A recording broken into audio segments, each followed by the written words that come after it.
আমরা কাজ করতে করতে খুব তাড়াতাড়ি আমাদের কোম্পানির সাথে অ্যাটাচড হয়ে যাই, এইভাবে ইমোশনালি অ্যাটাচড হয়ে যাই যে আমরা আর জবের কথা ভাবিও না। বাট কোম্পানি কিন্তু সেটা মনে রাখে না।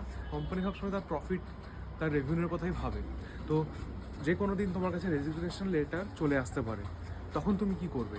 তো তার জন্য কি করা উচিত যে তুমি জবে থাকতে থাকতেই ইন্টারভিউ দিতে থাকো। এতে তুমি তোমার মার্কেট ভ্যালু বুঝতে পারবে, তার সাথে সাথেও তুমি তোমার স্কিলকে অ্যানালাইজ করতে পারবে যে কী কী মার্কেটে স্কিল চলছে, কী কী কোয়েশ্চেন জিজ্ঞেস করা হচ্ছে।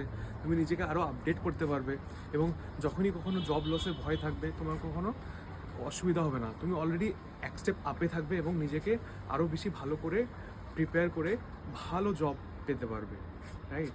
এবং নেক্সট টাইম যখন জব লস হয়েও যাবে, তুমি ইজিলি আবার ইন্টারভিউ দিয়ে জব ক্র্যাকও করতে পারবে। ইভেন তোমার কাছে তার আগেও অফার লেটার থেকে যেতে পারে, বিকজ তুমি ইন্টারভিউ দিতে থাকছো তোমার জব থাকাকালীন। So if you like this video, then follow and subscribe.